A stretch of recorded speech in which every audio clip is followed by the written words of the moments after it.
बेंगलुरु में संकल्प से सीधे सम्मेलन के तीसरे संस्करण में केंद्रीय गृह मंत्री और सहकारिता मंत्री अमित शाह ने हिस्सा लिया।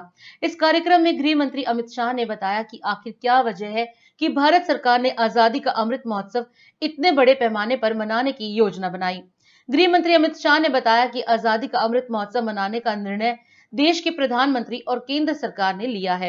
इसके पीछे 3 उद्देश्य हैं। पहला, देश की नई पीढ़ी देशभक्ति से सरोबार होकर देश के विकास के साथ जुड़े।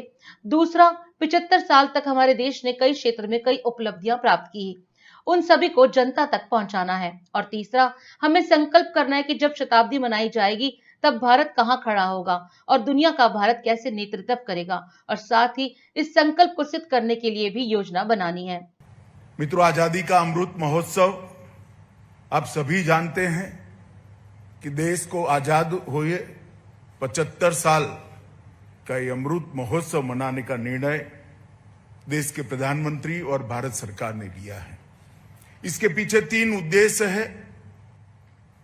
एक तो हमारी नई पीढ़ी जो हमारे किशोर है, युवा है, जिनको आजादी के आंदोलन से बहुत ज्यादा सरोकार इसलिए नहीं रहा है कि अब ये इतिहास के पन्नों में चला गया है, मगर जब तक देश की नई पीढ़ी आजादी के आंदोलन की स्पिरिट, आजादी के आंदोलन में दिए गए बलिदान और आजादी के आंदोलन का इतिहास नहीं जानती है, वो कभी भी देश की विकास की प्रक्रिया से नहीं जुड़ सकती है।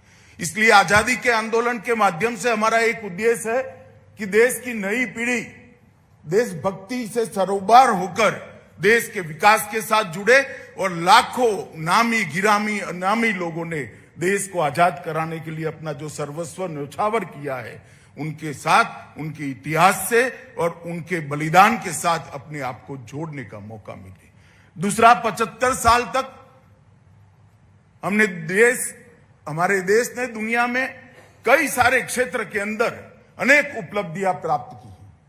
अंतरिक्ष से लेकर डेमोक्रेसी की जड़ें पाताल से गहरी करने तक कई क्षेत्र में हमने अनेक सारी उपलब्धियां हासिल की हैं। आज हम दुनिया का सबसे बड़ा और सबसे वाइब्रेंट लोकतंत्र है, इसमें हमारे पर कोई क्वेश्चन मार्क नहीं कर सकता। ये सारी उपलब्धियों को एक बार जनता तक पहुंचाना है।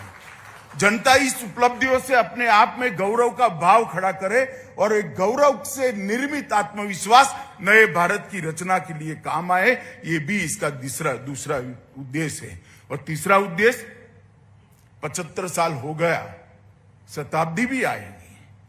हो सकता है उस वक्त जब शताब्दी मनाई जाएगी ये मंच पूरा का पूरा चेंज हो गया होगा, कुछ लोग दुनिया में भी नहीं होंगे, मगर देश होगा, देश का भविष्य भी होगा। हमने ये आज ही सुनिश्चित करना है कि 75वें साल में एक संकल्प करना है, हर क्षेत्र के अंदर संकल्प करना है कि शताब्दी जब मनाई जाएगी तब हर क्षेत्र में भारत कहां खड़ा होगा, भारत क्या अचीव करेगा और दुनिया को लीड भारत कैसे करेगा। और अगर ये संकल्प हमने लेना है तो संकल्प को सिद्ध करने की भी यात्रा का रेखांकन, उसका भी प्लानिंग हमने आज ही करना पड़ेगा। और संकल्प से सिद्धि का ये सम्मेलन उस अमृत वर्ष से लेकर शताब्दी के वर्ष तक का प्लानिंग का एक सम्मेलन है। और 75 वर्ष से 100 साल का जो काल है, वो काल मोदी जी के शब्दों में कहे तो अमृत काल है। मित्रों, ये देश आजाद होने के बाद 17 लोकसभा चुनाव हुए, 22 सरकारें आई, 15 प्रधानमंत्री आए। सभी ने कुछ न कुछ कंट्रीब्यूट किया है, सभी ने इसको आगे ले जाने के लिए किया। जो अपनी क्षमता थी, जो अपने विचार थे, जो देश की परिस्थिति थी, इसके अनुरूप देश को आगे बढ़ाने का प्रयास किया है। और मैं मानता हूं कि प्रयास के कारण ही आज हम यहां पर खड़े हैं। मगर आज मैं इतना जरूर कहना चाहता हूं कि 8 साल से नरेंद्र मोदी सरकार ने और विशेषकर नरेंद्र मोदी जी ने इस देश के सर्वस्पर्शीय सर्वसमावेशी विकास को एक बहुत अच्छे तरीके से दुनिया के सामने रखने का काम किया है। आप सभी का CII के माध्यम से, प्लेटफॉर्म के माध्यम से आह्वान करना चाहता हूं। मित्रों, इंडस्ट्री जगत भी आइसोलेशन में नहीं जी सकता। 130 करोड़ लोगों के साथ भी हमने अपने आप को जोड़ना पड़ेगा, इनके हितों के साथ जोड़ना पड़ेगा, इनके सुख दुख के साथ जोड़ना पड़ेगा। और मोदी जी के नेतृत्व में जब हम ये आजादी का अमृत महोत्सव मना रहे हैं, इस वक्त इंडस्ट्री ने भी शताब्दी के अपने लक्ष्य तय कर इसको पूरा करने के लिए पुरुषार्थ करना पड़ेगा। आइए हम सब मिलकर नया भारत बनाए, महान भारत बनाए और पूरी दुनिया भारत के ऐश्वर्य से, भारत की समृद्धि से और भारत की सुरक्षा की नीति से चकाचौंध हो जाए, इस प्रकार का भारत बनाए।